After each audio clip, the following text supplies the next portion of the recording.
Bom dia, irmãos. Graça e paz seja com todos, amém? Hoje nós vamos dar continuidade à nossa série de mensagens no primeiro livro de Reis. Eu queria convidar os irmãos a abrirem suas Bíblias no capítulo de número 17.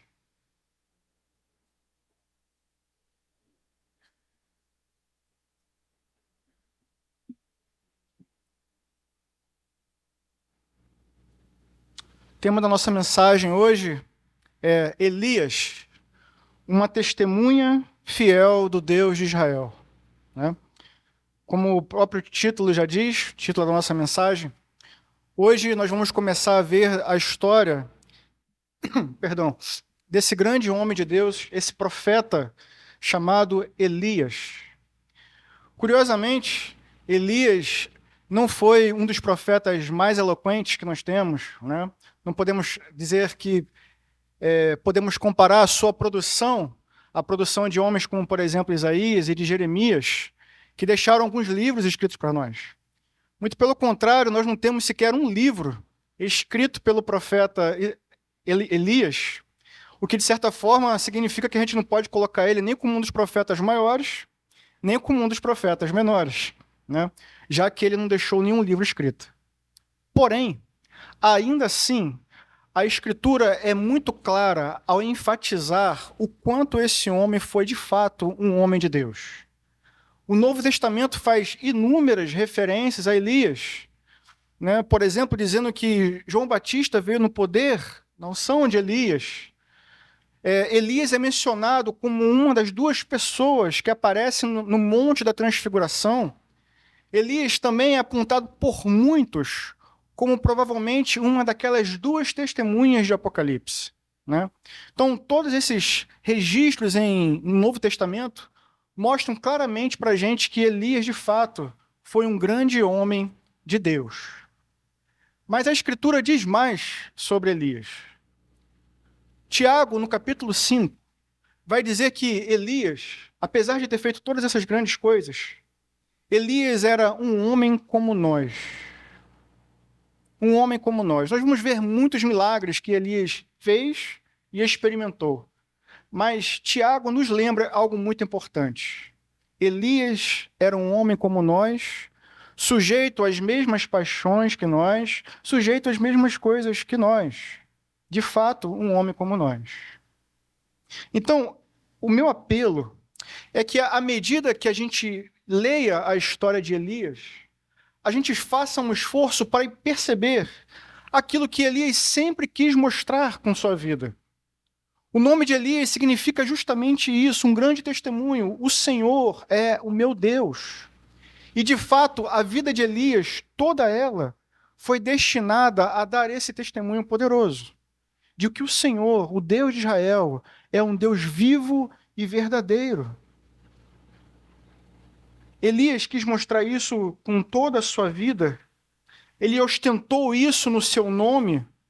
Em uma época em que as pessoas estavam buscando outros deuses, Elias carregou um nome que dizia: o Senhor, Yahvé, é o meu Deus. Então, enquanto estivermos lendo a história de Elias, nesse capítulo e nos outros que ainda virão, tenhamos sempre em mente e sempre buscando isso. O que está por trás de Elias são as obras gloriosas de um Deus todo-poderoso. O que está por trás de Elias é um Deus infalível, um Deus misericordioso, um Deus que cuida dos seus filhos de uma forma como nenhum outro Deus poderia cuidar, se existisse outro Deus. Elias quer nos mostrar isso. Existe um Deus. O nome dele é Yahvé. E ele é digno de toda a nossa confiança. Isaías, 1 Reis, capítulo 17, a partir do verso 1, diz assim: Ora, Elias de Tisbe, em Gileade, disse a Acabe: Juro pelo nome do Senhor, o Deus de Israel, a quem sirvo, que não cairá nem chuva nos anos seguintes, exceto mediante a minha palavra. Depois disso, a palavra do Senhor veio a Elias: Saia daqui, vá para o leste e esconda-se perto do riacho de Querite, a leste do Jordão. Você beberá do riacho, e dei ordens aos corvos para alimentarem lá. E ele fez o que o Senhor lhe tinha dito. Foi para o riacho de Querite, a leste do Jordão, e ficou lá. Os corvos lhe traziam pão e carne, de manhã e de tarde, e ele bebia a água do riacho. Algum tempo depois, o riacho secou-se, por falta de chuva. Então a palavra do Senhor veio a Elias: vá imediatamente para a cidade de Sarepta de Sidom e fique por lá. Ordenei a uma viúva daquele lugar que lhe forneça comida. E ele foi. Quando chegou à porta da cidade, encontrou uma viúva que estava colhendo gravetos. Ele a chamou e perguntou: pode me trazer um pouco d'água numa jarra para eu beber? Enquanto ela ia buscar água, ele gritou: por favor, traga também um pedaço de pão. Mas ela respondeu: juro, pelo nome do Senhor, o teu Deus, que não tenho nenhum pedaço de pão, só um punhado de farinha num jarro e um pouco de azeite numa botija. Estou colhendo uns 2 gravetos para levar para casa e preparar uma refeição para mim e para meu filho, para que a comamos e depois morramos. Elias, porém, disse: não tenha medo. Vá para casa e faça o que eu disse. Mas primeiro, faça um pequeno bolo com o que você tem e traga para mim. Depois, faça algo para você e para o seu filho. Pois assim diz o Senhor, o Deus de Israel: a farinha na vasilha não se acabará, o azeite na botija não se secará, até o dia em que o Senhor fizer chover sobre a terra. Ela foi e fez conforme Elias lhe disse. E aconteceu que a comida durou muito tempo para Elias e para a mulher e sua família, pois a farinha na vasilha não se acabou e o azeite na botija não se secou, conforme a palavra do Senhor, proferida por Elias. Algum tempo depois, o filho da mulher, dona da casa, ficou doente, foi piorando e finalmente parou de respirar. A mulher reclamou a Elias: o que foi que eu te fiz, homem de Deus? Vieste para me lembrar do meu pecado e matar o meu filho? Dê-me o filho, respondeu Elias. Ele o apanhou dos braços dela, levou para o quarto de cima, onde estava hospedado, e o pôs na cama. Então clamou ao Senhor: ó Senhor meu Deus, trouxeste também desgraça sobre esta viúva, com quem estou hospedado, fazendo morrer o seu filho. Então ele se deitou sobre o menino 3 vezes e clamou ao Senhor: ó Senhor meu Deus, faze voltar a vida a este menino. O Senhor ouviu o clamor de Elias, e a vida voltou ao menino, e ele viveu. Então Elias levou o menino para baixo, entregou a mãe e disse: veja, seu filho está vivo. Então a mulher disse a Elias: agora sei que tu és homem de Deus e que a palavra do Senhor vinda da tua boca é a verdade.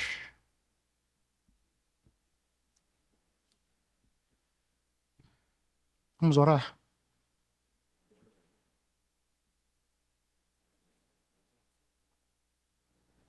Senhor, na manhã de hoje eu te peço mais graça, misericórdia e poder, Deus, para que todos nós saiamos daqui alimentados pelo Senhor, certos de que o Senhor vive e reina, certos de que podemos confiar absolutamente em Ti. Assim eu oro, em nome de Jesus. Amém.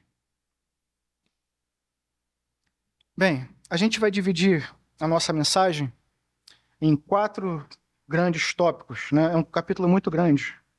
Então, primeiro nós veremos Elias diante de Acabe, depois veremos Elias diante do rio, Elias em Sarepta de Sidom e, finalmente, Elias diante da morte. Esses serão os nossos 4 tópicos muito claros que dividem um texto conforme ele é. Bem, o capítulo 17, irmãos, começa mostrando o testemunho do profeta Elias diante do rei Acabe. Essa é a primeira coisa que o versículo 1 ele nos mostra. Elias diante de Acabe, apresentando para ele um testemunho sobre quem Deus é. Mas antes de falar sobre isso, vamos lembrar quem é Acabe. Nós vimos no capítulo 16 que Acabe é descrito como um homem cujo coração é um coração perverso, um coração profundamente corrompido pelo pecado. Nós vimos que ele sequer considerava o pecado como uma coisa grave. Muito pelo contrário, ele não se importava de cultuar falsos deuses, como também se casou com uma mulher que cultuava Baal, e não apenas quis adorar Baal, como promoveu também o culto a Baal em Israel. Todas essas coisas mostram para a gente o caráter de um homem profundamente corrompido pelo pecado. Alguém que não deu valor, que não se importava com o pecado.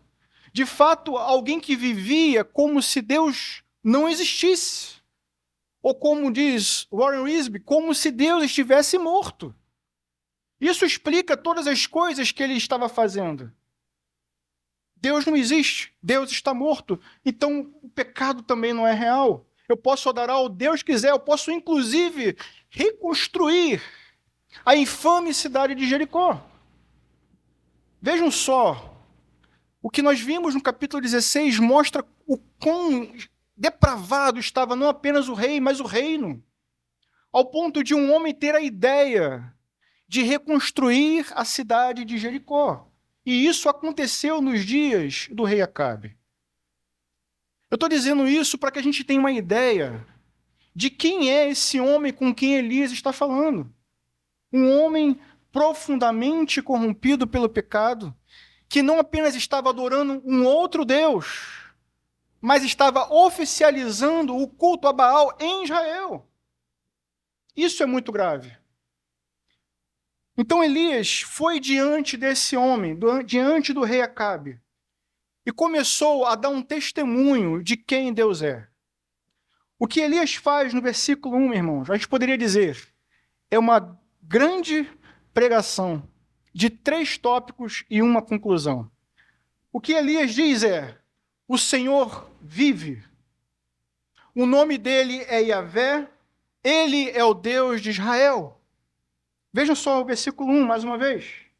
Ora, Elias, o tesbita de Tirbe-de-Gileade, disse a Acabe: juro pelo nome do Senhor, ou como traz a versão Almeida, tão certo como vive o Senhor, Yahvé, o Deus de Israel, a quem sirvo, não cairá orvalho nem chuva nos anos seguintes.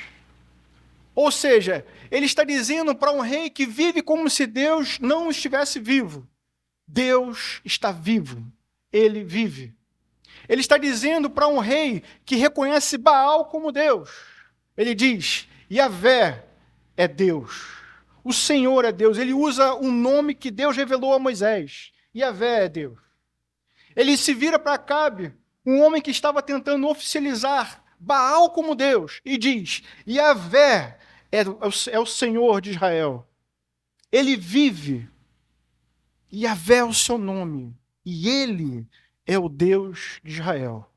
Mas como vocês se recusam a admitir isso, se recusam a confiar nele, então a conclusão é essa: não vai chover, até que pela minha palavra chova. Essa é a mensagem de Elias. Vejam que é uma mensagem muito curta, mas muito precisa e muito grave. Elias estava denunciando o pecado do reino e também o pecado do rei. Warren Wiersbe explica para a gente que Baal era considerado o deus da chuva. Então imaginem vocês que uma seca prolongada, controlada por um profeta de Yahvé, um profeta de Deus, deixaria claro para todo mundo que Baal não era Deus algum, mas que unicamente Deus e o Deus de Israel, esse sim é o Deus que controla todas as coisas. Esse sim é digno de confiança. Nele podemos depositar uma confiança, porque ele é o verdadeiro provedor do seu povo. A seca mostraria isso. Baal não é Deus. Yahvé é Deus. O povo precisava voltar a confiar em Deus e o exemplo, irmãos, precisava partir do próprio profeta. Elias estava exortando o povo a confiar absolutamente em Deus. Mas o povo precisava olhar para alguém que demonstrasse isso com a própria vida. E os versículos seguintes vão mostrar isso para a gente. Vejamos então, em segundo lugar, Elias diante do rio. Os versículos de 2 a 6 que nós vimos mostram que Deus, tão logo Elias terminou de pregar, Deus deu uma nova ordem para o profeta. Deus disse: saia daqui e vá para o rio, para o ribeiro de águas próximo a Querite, e fique por lá.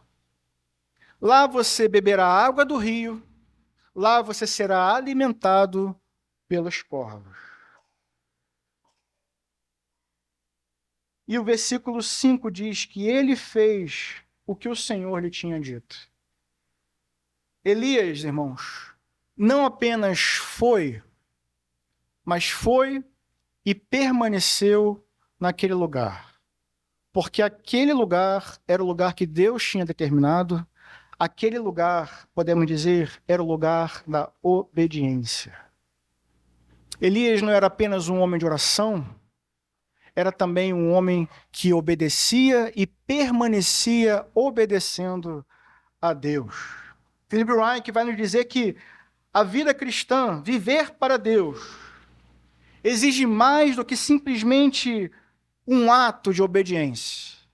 Frequentemente exige uma obediência contínua. Frequentemente a gente obedece e logo desobedece. Mas Elias, um homem como nós, nos ensina que é preciso obedecer e continuar obedecendo. O versículo diz: ele fez o que o Senhor tinha dito, e termina dizendo: e ficou lá. O versículo 6 diz então: os corvos lhe traziam pão e carne, de manhã e de tarde, e ele bebia a água do riacho. Esses versículos, irmão, versículo 6, mostra para a gente duas coisas muito importantes. Em primeiro lugar, mostra um homem como nós, como eu e você.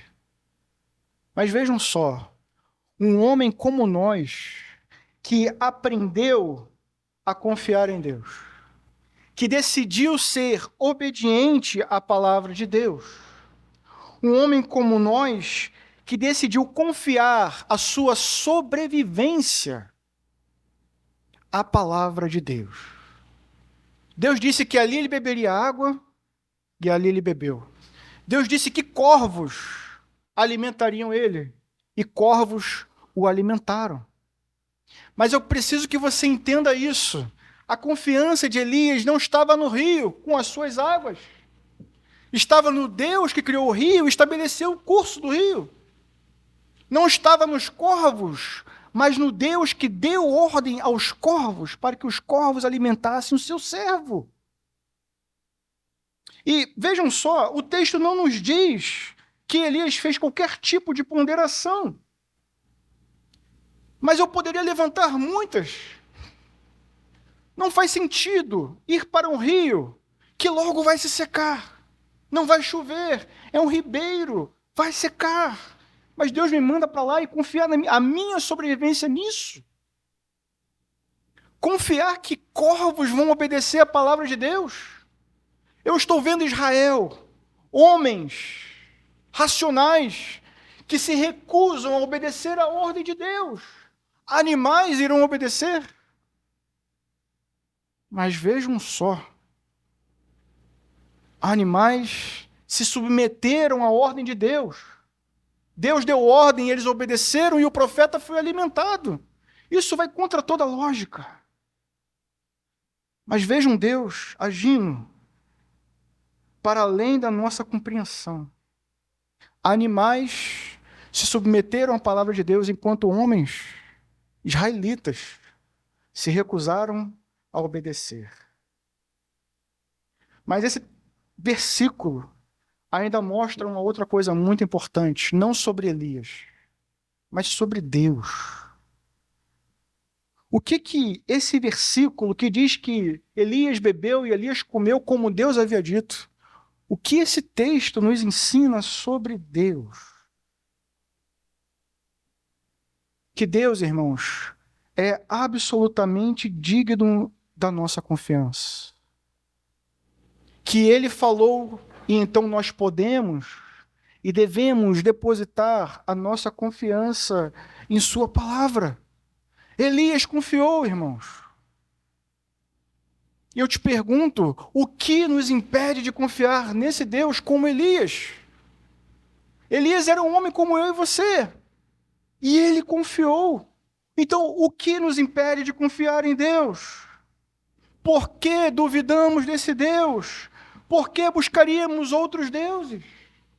Por que confiaríamos na força do nosso braço? Se Deus nos convida a confiar nele de maneira plena. Ouçam, assim diz o Senhor: vocês que estão longe, atentem para o que eu fiz.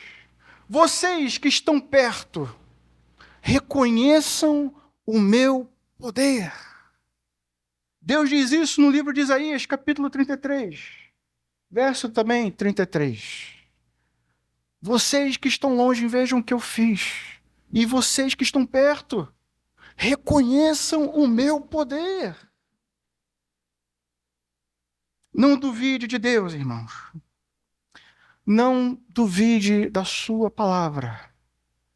Confie na palavra de Deus e confie em Deus.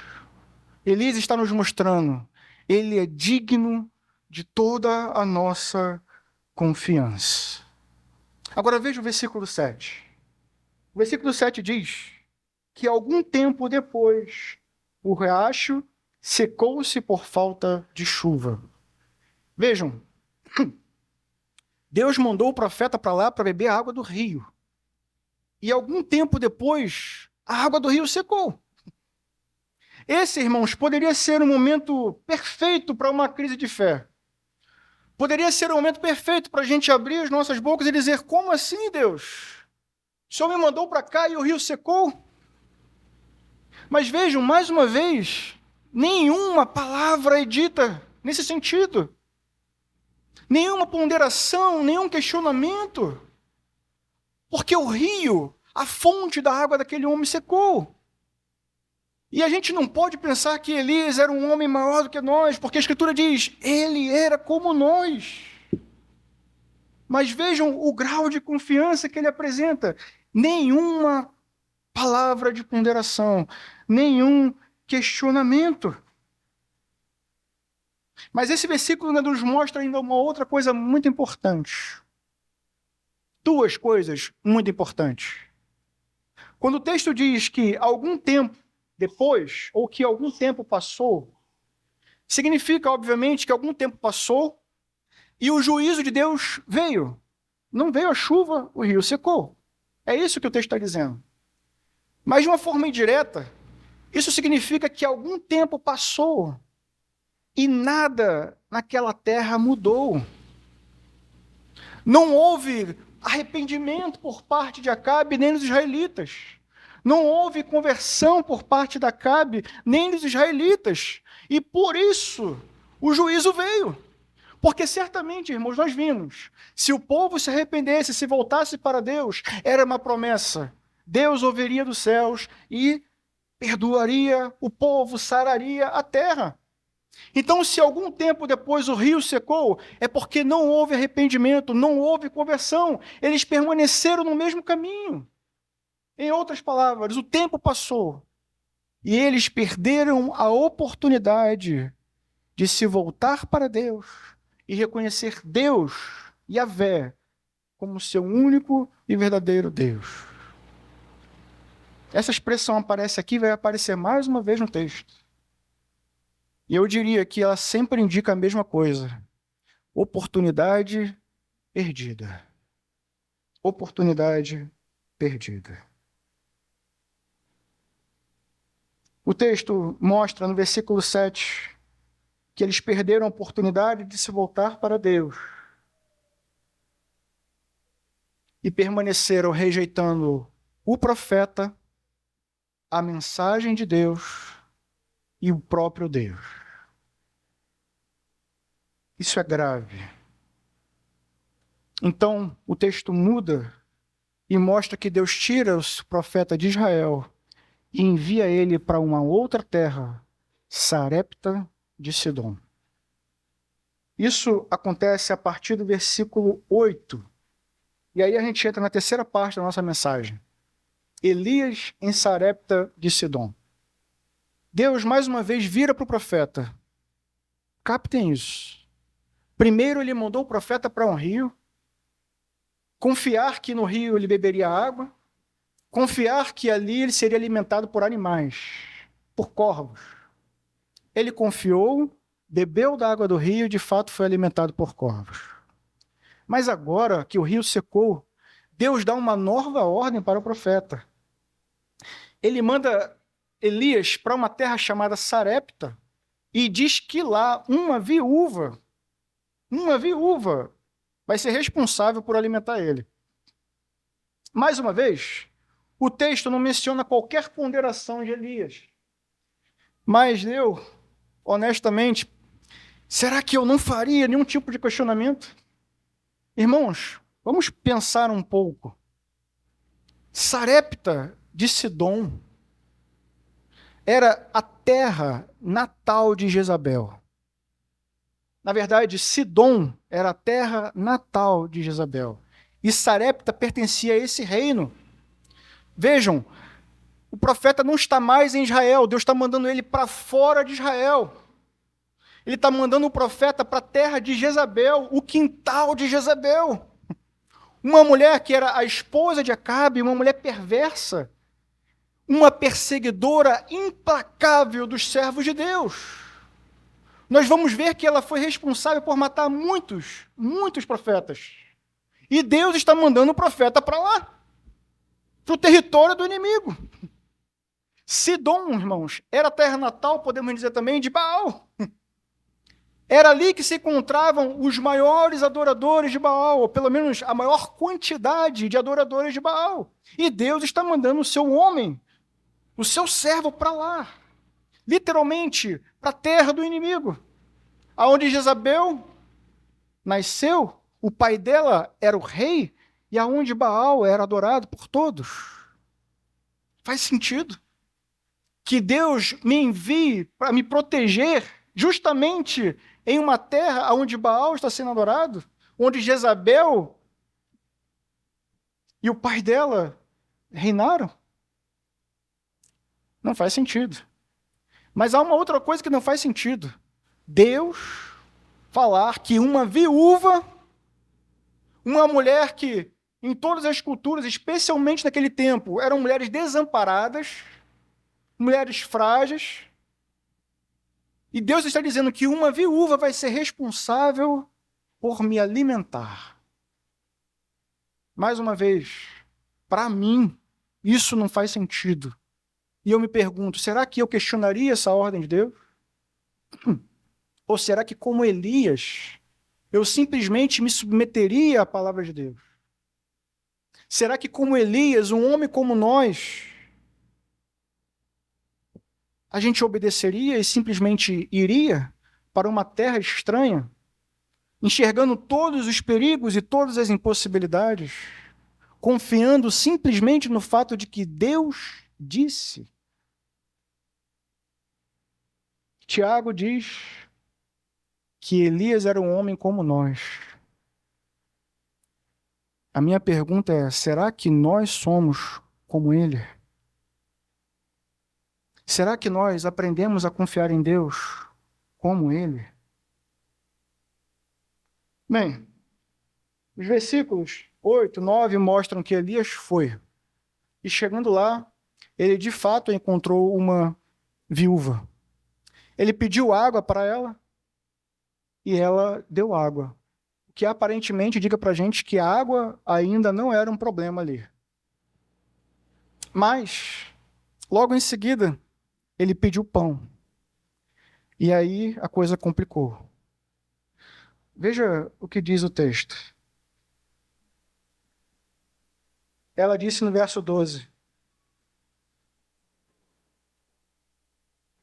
Juro pelo nome do Senhor, o teu Deus, não tenho nenhum pedaço de pão. Bem, isso já era esperado, irmãos. Uma viúva, e provavelmente a terra ali também já estava sendo afetada. Historicamente, Sidom sempre foi uma terra dependente de exportação de alimentos. A gente vê isso na época do rei Salomão, se eu não me engano, no capítulo 5. Ali Salomão faz um acordo de pagar parte da construção do templo exportando alimento para Sidom. Mas a gente também vê isso, se eu não me engano, em Lucas. Herodes, né, era responsável por enviar também alimentos para essa região. Então, aparentemente, era uma região de difícil produção de alimentos. Agora, imagine, se Israel não tem alimento, certamente isso também vai afetar Sidom e Tiro, as duas cidades ali. Qual é o ponto aqui, irmãos? A mulher é muito clara. Ela diz para o profeta: olha, eu juro, em nome do teu Deus, que eu não tenho um pedaço de pão. Eu estou recolhendo esses gravetos, eu vou acender um fogo, eu vou fazer o meu último alimento, e depois eu e meu filho vamos esperar simplesmente pela morte. Vejam que as palavras dela expressam com clareza desespero e completa falta de esperança. Eu vou comer e esperar pela morte. É basicamente isso que ela está dizendo. E aí, honestamente, a gente pensa assim, bom, diante disso, Elias vai se compadecer daquela mulher. Ele vai se solidarizar, afinal de contas, ele é um homem de Deus. E ele está chegando numa casa de uma mulher faminta, que está prestes a morrer por fome. Então ele deve se compadecer. Mas não é isso que acontece, pelo contrário. Ele redireciona as prioridades dela. Ela disse que não daria alimento para ele, porque ela não tem. Mas ele diz, vá, faça o alimento e primeiro me sirva. Primeiro me sirva, depois faça alimento para você e para o seu filho. Irmãos, honestamente, quando eu leio isso, imediatamente eu lembro de todos os golpistas que existem nos nossos dias. Eu lembro de todo mundo, inclusive dentro da igreja, que deu voz a falsos mestres, a falsos profetas e perdeu bens.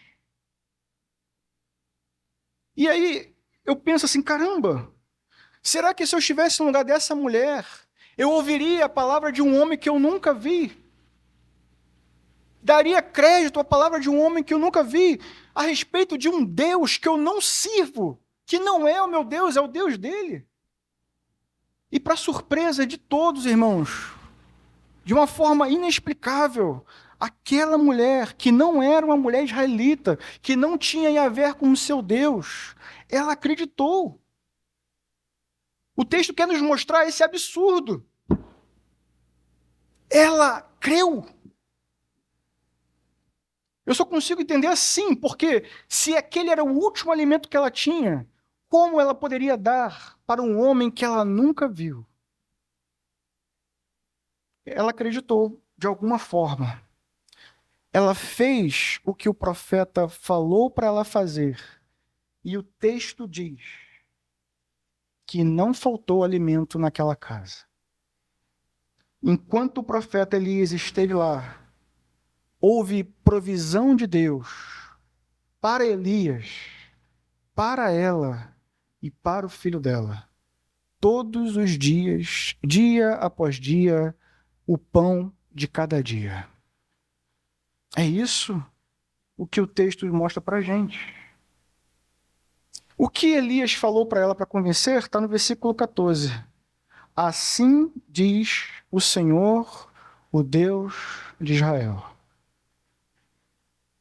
A farinha na vasilha não acabará, o azeite na botija não se secará, até o dia que o Senhor fizer chover sobre a terra. E assim se fez. A mulher confiou e assim se fez. Todos eles experimentaram esse milagre da provisão. A gente precisa enfatizar isso. Todos eles experimentaram o milagre da provisão. É tão absurdo, eu faço questão de usar essa palavra, é tão absurdo esse relato, extraordinário, talvez seja mais adequado, assombroso, porque, vejam só, a gente está em Sarepta, a gente está numa terra estranha, aquela mulher não servia Yahvé, mas ela creu e experimentou os milagres de Deus. Mas pouco tempo atrás, esse mesmo homem, esse mesmo servo de Deus, esteve diante de homens que dizem crer em Deus, israelitas. E eles se recusaram a se submeter à palavra de Deus. Se recusaram a crer em Deus. Persistiram confiando em um outro Deus, um falso Deus. Continuaram confiando em Baal como seu provedor, rejeitando o profeta, a mensagem e Deus. Mas de uma forma que a gente não consegue entender. Uma mulher de Sidom creu o suficiente para obedecer, o suficiente para experimentar o milagre de Deus em sua vida. Não apenas um dia, mas todos os dias, enquanto não chovesse. Sabe quanto tempo não choveu? 3 anos. Capítulo 18 começa dizendo isso. Foram 3 anos, significa que foram 3 anos de provisão ininterrupta. 3 anos experimentando o milagre de Deus. Vejam quantas coisas os israelitas perderam porque não confiaram no profeta, na palavra e em Deus. Em Israel, nesses mesmos 3 anos, as viúvas estavam padecendo porque não creram no profeta, na palavra e no Deus que enviou o profeta. Mas essa estrangeira estava experimentando todos esses milagres. Mas o texto continua e a gente entra então no último tópico dessa mensagem. Elias diante da morte. Veja o que diz o verso 17. Algum tempo depois, o filho da mulher, dona da casa, ficou doente, foi piorando e finalmente parou de respirar. Vejam só, mais uma vez, aquela expressão que a gente viu antes. Algum tempo depois. E eu deduzo que ela significa muitas coisas. Em primeiro lugar, que passou um certo tempo, e nesse tempo que passou, o que é óbvio, eles continuaram experimentando a provisão de Deus. Essa é uma dedução muito clara, né? Durante esse período, eles estiveram experimentando a provisão de Deus. Mas essa passagem de tempo também nos lembra que durante esse tempo transcorrido, Elias, homem de Deus, continuou morando naquela casa. E eu fico imaginando, como deve ser conviver com um homem como esse. Um homem de Deus, responsável por anunciar a palavra de Deus, estava morando na casa daquela mulher. Será que Elias em nenhum momento ensinou para ela sobre Deus, o Deus de Israel? Será que ele passou todos esses períodos ali sem anunciar Deus para aquela família? Sem revelar o caráter de Deus para aquela família? Os seus atributos? O que Deus estava fazendo na terra, especialmente em Israel? Por que estava havendo falta de comida na terra? Será que em todo esse período ele não ousou evangelizar aquela família? Eu imagino que não, irmãos. Eu imagino que esse tempo passou e enquanto conviveram com um homem de Deus ali, eles tiveram contato com a palavra de Deus. É uma inferência, mas eu acho que é uma inferência muito lógica. Agora vejam só. Aparentemente, se isso aconteceu, não houve também nenhum tipo de mudança naquela casa. O texto diz que a única mudança que aconteceu durante esse período não foi que parou a provisão continuou. A única mudança que teve ali foi uma pessoa adoeceu, piorou e morreu. Essa é a mudança da família. Finalmente ele parou de respirar. Versículo 18 diz então o que a mulher faz. Ela se vira para Elias e reclama com Elias, dizendo: o que foi que eu te fiz, homem de Deus?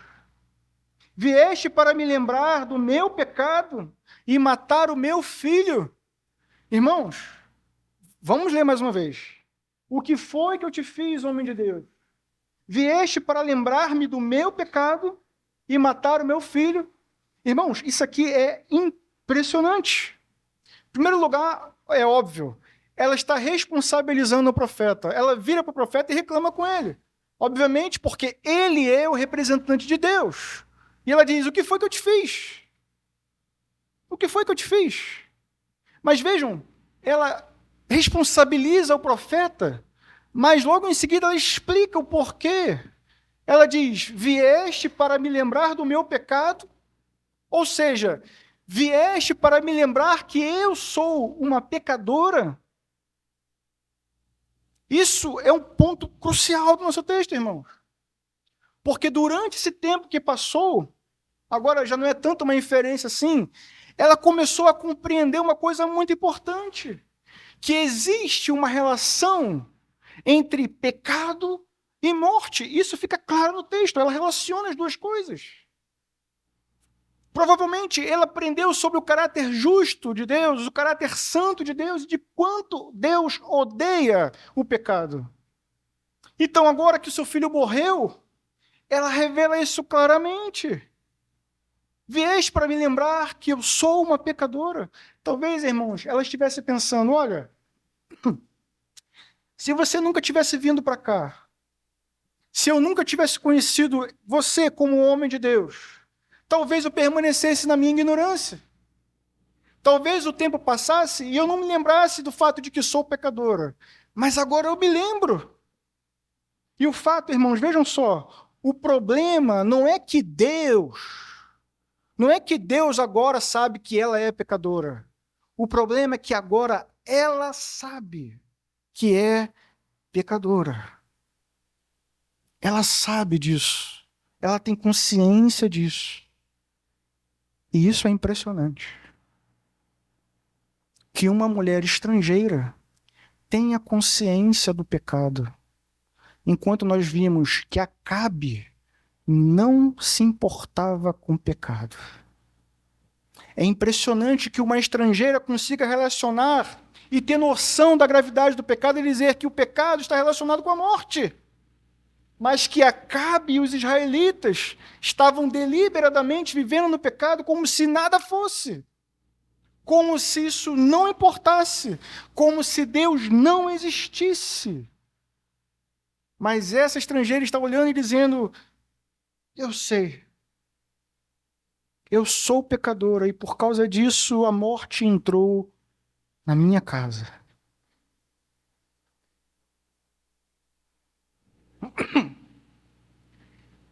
O texto diz em seguida que tão logo Elias ouviu aquela reclamação, Elias não abriu a boca para murmurar, não abriu a boca para reclamar, não abriu a boca para defender o seu ministério.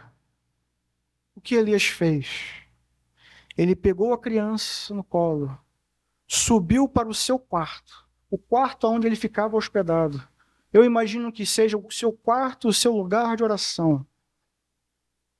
Ele vai para lá e esse homem de oração ora a Deus mais uma vez. Isso é impressionante.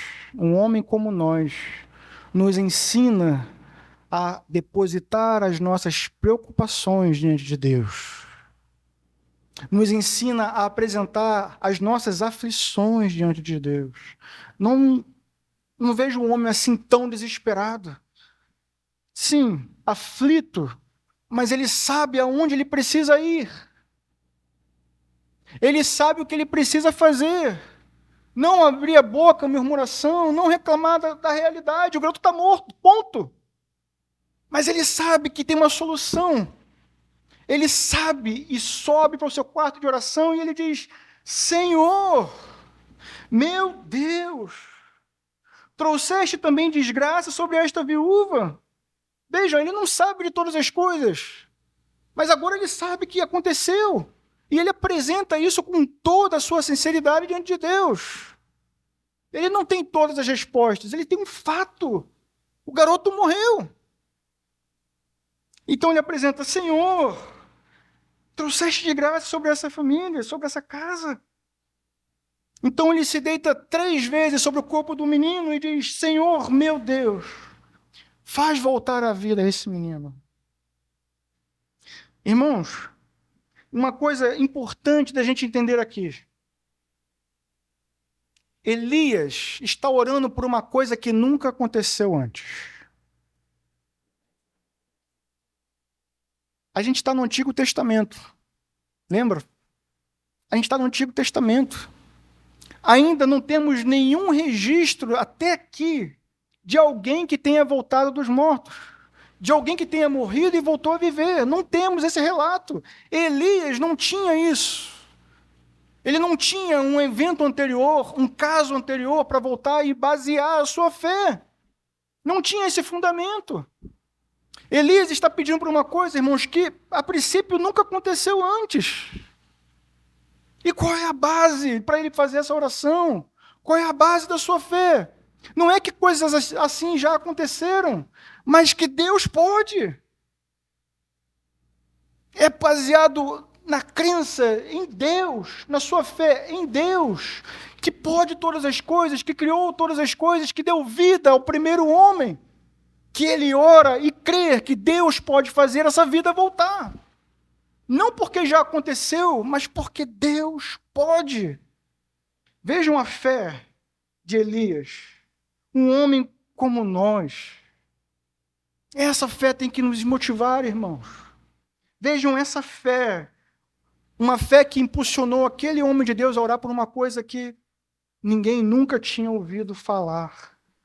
Mas ele diz: Senhor meu Deus, faz voltar a vida a este menino.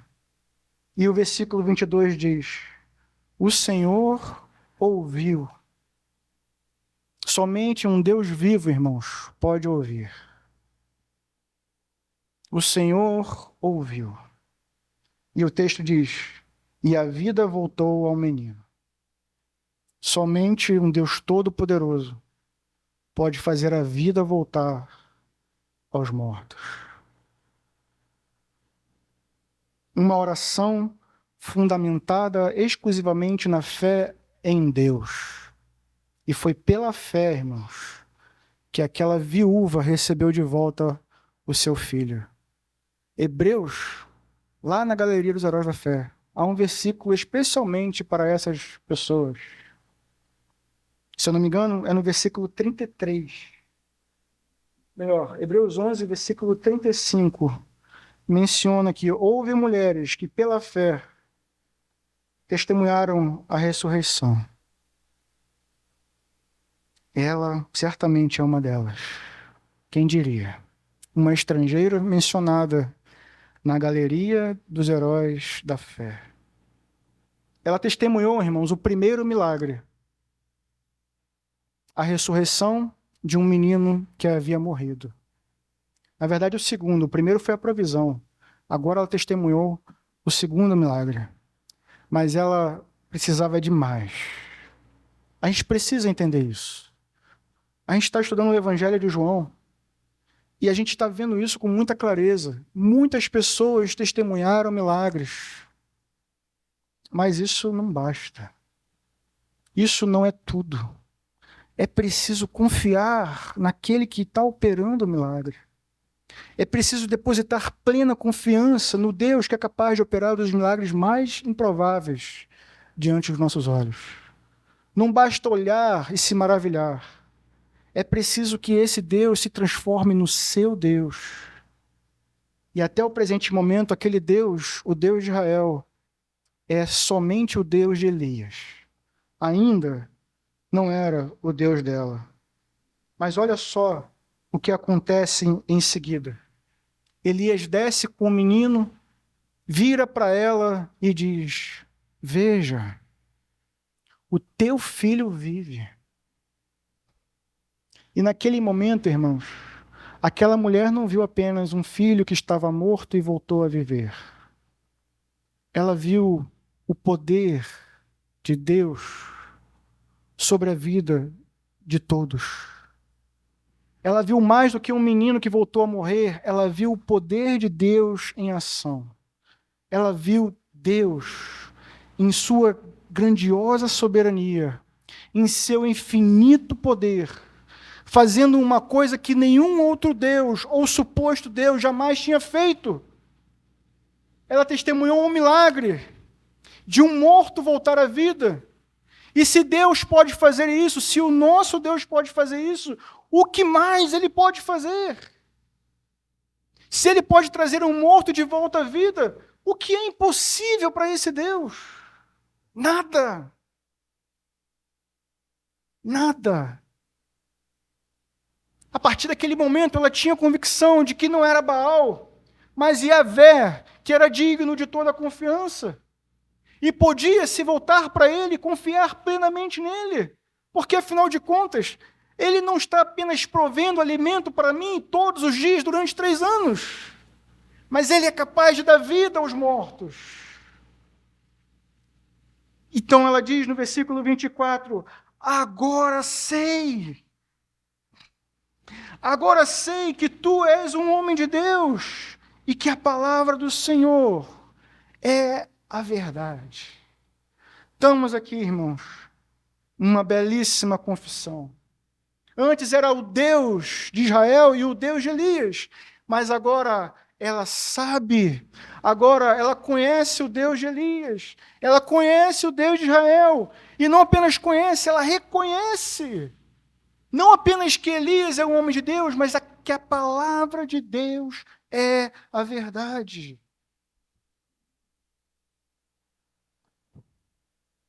A verdade. E eu não preciso lembrar das palavras de Jesus. Ou preciso? Conhecereis a verdade. A verdade vos libertará. E vejam só, irmãos, eu creio que esse foi um momento crucial naquela casa. Eu creio que ali, exposta dia após dia, a provisão de Deus, a palavra de Deus por meio do profeta, chegou um dia em que o maior milagre de todos aconteceu. Não a provisão de um alimento, não um menino que morreu, voltou a viver e certamente voltaria a morrer um dia, mas uma nova vida, um novo nascimento. Aquela mulher olhou para a fé, com fé para o Deus de Elias e reconheceu que esse Deus é o verdadeiro Deus. A palavra dele é a verdade. Eu parto para a nossa conclusão, sem saber das horas, mas eu parto para a nossa conclusão, irmãos, lembrando que esse texto é ao mesmo tempo uma grande advertência e também um grande motivo de alegria. É uma grande advertência porque, lembrem-se, antes de ir a Sarepta, Elias foi a Israel. Homens religiosos que se recusaram a se submeter à palavra de Deus, que se recusaram a reconhecer Elias como homem de Deus e, acima de tudo, se recusaram a reconhecer Yahvé como um único e suficiente Deus. É uma advertência. Mas, em segundo lugar, esse texto nos lembra da graça infinita de Deus, da misericórdia infinita de Deus, que não faz acepção de pessoas, que não distingue entre povos, que não faz distinção de raça nem de classe social. Em Sarepta, ele salvou uma casa inteira. Isso é graça, é misericórdia, é o poder salvífico de Deus operando de forma soberana. Não há território que ele não possa entrar, não há território que ele não possa salvar, Não há território em que ele não possa ser o seu provedor, o seu auxiliador, o seu Deus, pois a terra é dele. Ele é Deus em todo lugar, e em todo lugar, onde quer que você esteja, ele é digno de toda a sua confiança. Bem, 3 aplicações, eu espero que elas sejam rápidas. A primeira delas, eu queria lembrá-los, mais uma vez, que Elias era um homem como nós. Essa é uma frase de Tiago, um versículo mencionado em Tiago, capítulo 5, que eu acho fundamental a gente ter em mente. Às vezes a gente olha para Jesus e o exemplo de Jesus, e a gente pensa, poxa, era Jesus. Mas a gente tem aqui um exemplo de um homem como nós, sujeito às mesmas coisas que nós. E a Escritura nos mostra esse homem como um exemplo que precisamos imitar. Vejam, Tiago, em primeiro lugar, não apresenta Elias como um profeta, não apresenta Elias como um grande pregador, mas apresenta Elias, em primeiro lugar, como um grande homem de oração. Ele era, de fato, um amigo de Deus. Os comentaristas, eles lembram uma coisa importante para a gente. A seca, a fome durou 3 anos, a partir do momento de que Elias falou com Acabe. Mas os textos do Novo Testamento falam de 3 anos e meio, sem chuva. E Tiago ainda diz que ele orou insistentemente para que não chovesse. Uma inferência, uma dedução lógica disso é que antes de falar com Acabe, Elias parou 6 anos orando, 6 meses orando. Se o processo todo durou 3 anos e meio, e são contados 3 anos, de acordo com o capítulo 18, provavelmente, irmãos, é porque nesses 6 meses antes de falar com Acabe, Elias já estava em oração. Antes de se apresentar diante de Acabe, Elias estava diante de Deus. Antes de falar com o rei Acabe, Elias estava diante do rei dos reis. E é por isso que ele pode entrar na presença do rei Acabe e falar com ousadia. Ele era homem de Deus, amigo de Deus, e sabia com quem ele estava se relacionando. Um homem como nós.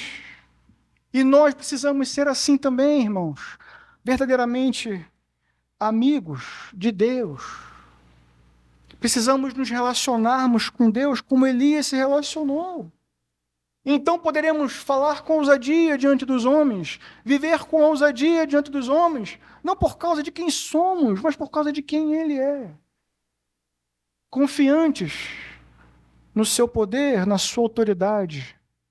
Elias era assim, um amigo de Deus, um homem de oração.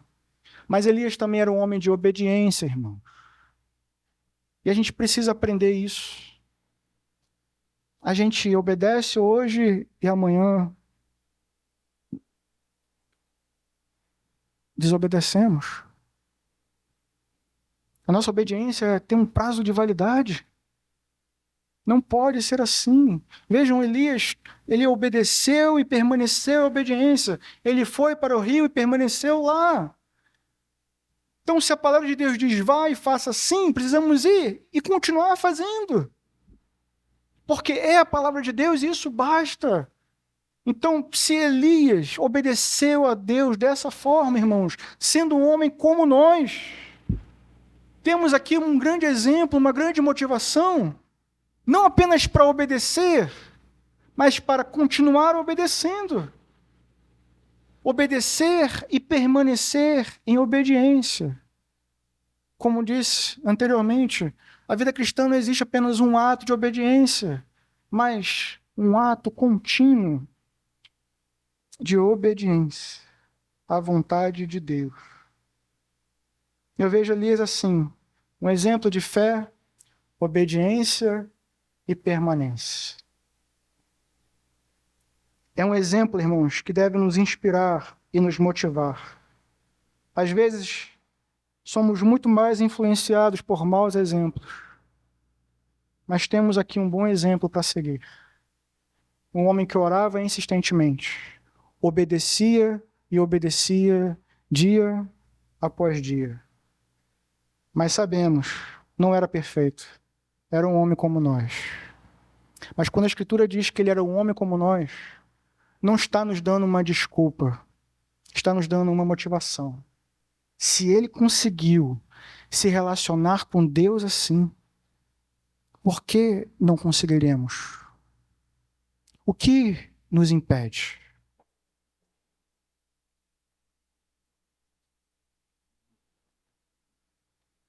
A segunda aplicação, obviamente, é um alerta, então, contra a oportunidade rejeitada.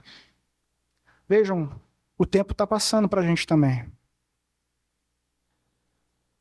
O tempo não para. Ele está passando. Passa para mim, passa para você.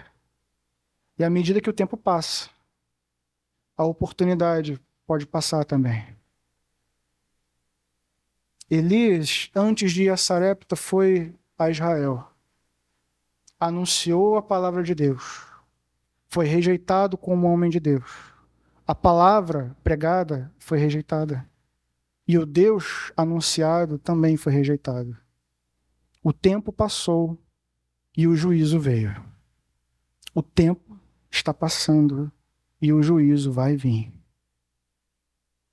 Não perca a oportunidade de se arrepender. Não perca a oportunidade de olhar para Deus mais uma vez. Não perca a oportunidade de fazer como aquela mulher e reconhecer o seu pecado. E, acima de tudo, não perca a oportunidade de olhar para Deus com fé. O juízo vai vir. E que a sua oportunidade seja bem aproveitada. E essa é a última aplicação. Podemos aproveitar a oportunidade que está diante de nós.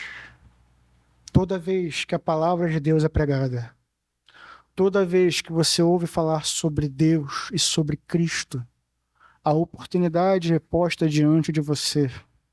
E como vimos domingo sobre Pilatos, você precisa tomar uma decisão. Ou você crê em Deus, ou você não crê. Ou ele é suficiente para você, ou ele não é. Mas eu te digo uma coisa, se ele não for suficiente para você, nada mais será. Aquela mulher nos ensina a obedecer a Deus, mesmo que a nossa obediência ainda não seja uma obediência perfeita. Nos ensina a confiar em Deus, ainda que a nossa confiança não seja uma confiança perfeita. Nos ensina a confessar nossos pecados, ainda que não seja uma confissão perfeita. E nos ensina a ter fé, ainda que seja pequena como um grão de mostarda. Porque Deus, irmãos, é maior do que todas as nossas limitações. Deus é maior do que todas as nossas imperfeições. Se a nossa fé é fraca, nós voltamos para Ele e dizemos como aquele homem disse: Senhor, me ajuda na minha pouca fé. Mas vejam, existe fé, e é fé que vem de Deus. Então, ainda que ela seja pequena, continue crendo, continue se arrependendo, continue confessando seus pecados e continue obedecendo a Ele. Então, você certamente vai experimentar as mesmas coisas que aquela mulher experimentou. Você vai vivenciar com toda certeza o cuidado e a provisão de Deus. E acima de tudo, você vai experimentar a beleza que é a nova vida em Cristo Jesus. Veja, eu queria finalizar lembrando esse ponto importante. Aquela mulher creu na palavra de um homem, como nós. Ela tomou uma decisão importante na sua vida, confiando na palavra de Elias, um homem como nós. Mas Jesus é muito, muito maior do que Elias. muito maior. E a Escritura mostra no Evangelho de Lucas que o próprio Jesus menciona esse texto contra os israelitas. Jesus estava pregando em Nazaré. Jesus estava pregando em Nazaré, a sua terra.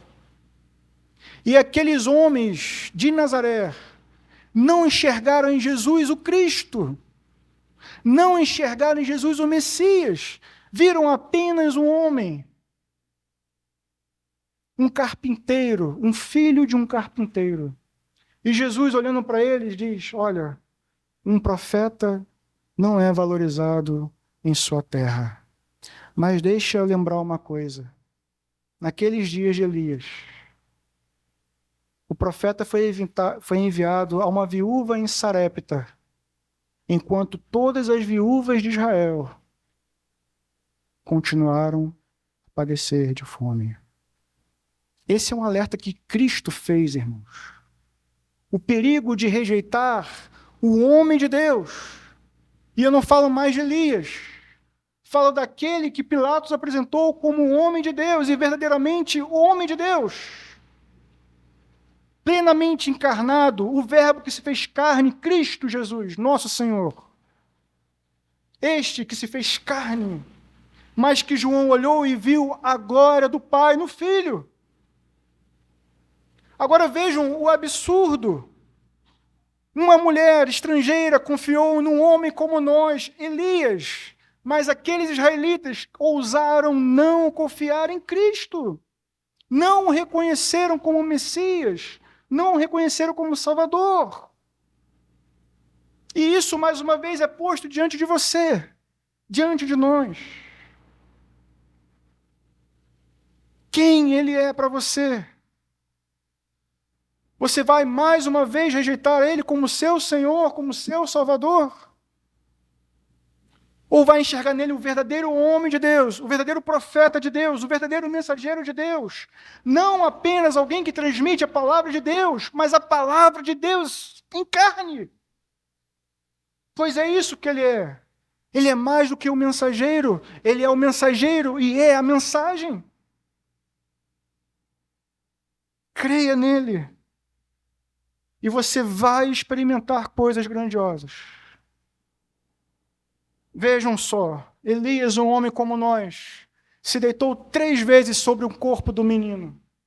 E depois de se deitar 3 vezes sobre o corpo do menino, diz o texto, que o menino, pelo poder de Deus, voltou a viver. Mas Jesus, ele se deitou 3 dias. Esteve morto 3 dias. E depois de 3 dias, pelo poder de Deus, Deus o ressuscitou. Para que eu e você pudéssemos ter vida. Ele esteve deitado 3 dias para dar vida a todos os que olham para ele e creem. Não deixe o tempo passar. O tempo que passa é uma oportunidade perdida. E Deus continua dando oportunidade a você. Receba o profeta, o maior de todos, Jesus Cristo. Creia na mensagem dele e de uma vez por todas abandone o seu pecado e creia nele para a sua salvação. Amém? Quero terminar lendo para vocês um convite que Deus faz. Eu vou ler o primeiro versículo, que é o convite de Deus em Isaías 33, não no versículo 1. Isso. E depois nós leremos a resposta nos versículos 2 e 22, se não me engano. Assim diz o Senhor: vocês que estão longe, atentem para o que eu fiz. Vocês que estão perto, reconheçam o meu poder. E assim a gente responde: Senhor, tem misericórdia de nós, pois em Ti esperamos. pois o Senhor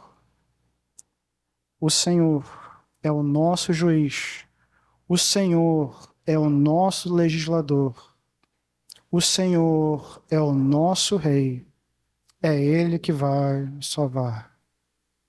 Creia. Senhor, nosso Deus e Pai,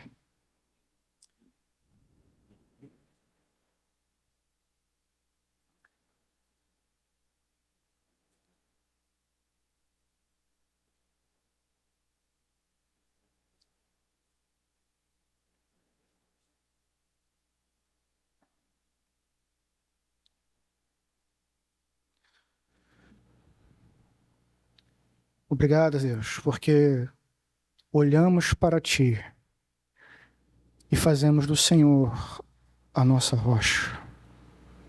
Tu és, ó Deus, a nossa torre forte, o nosso castelo forte. É em Ti, Senhor, que queremos e depositamos a nossa confiança. Que o Senhor nos ajude a crer hoje e a continuar crendo amanhã. Queremos obedecer hoje e continuar obedecendo amanhã.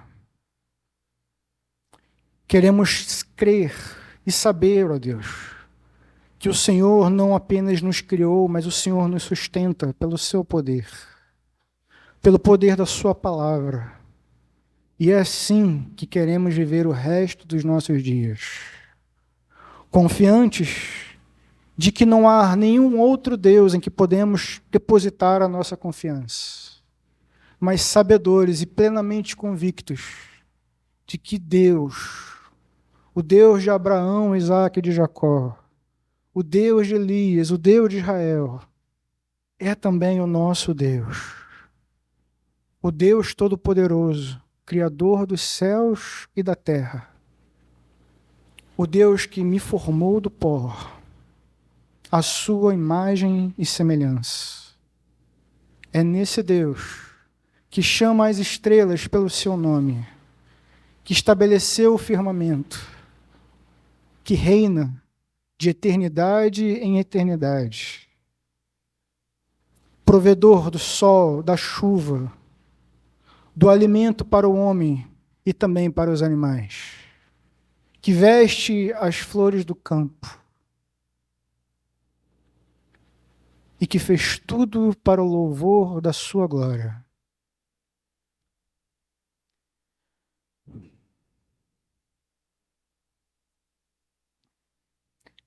É diante desse Deus que nos dobramos hoje. E é diante desse Deus que reconhecemos e prestamos toda a nossa adoração. Que o teu nome, ó Deus, seja exaltado. Que o teu nome seja glorificado acima de todos. E que todo joelho se dobre diante de ti. Nós, hoje, ó Deus, pela graça, já reconhecemos que não há outro além de ti. E depositamos toda a nossa confiança no Senhor. Mas eu oro, ó Deus, por aqueles também que ainda não aproveitaram essa oportunidade. Meu Deus, tenha misericórdia deles. Age em seus corações. Que eles possam olhar para aquela mulher, como aquela mulher, olhar para Cristo, olhar para Jesus e dizer: agora sei, verdadeiramente, tu és homem de Deus. Tu és a palavra de Deus e Tu és Deus entre nós. E confessando nossos pecados, crendo que possamos todos nós alcançar o perdão dos nossos pecados. Não apenas nós, ó Deus, mas todos eles que estão fora do arraial. Assim oramos em nome de Jesus. Amém e amém.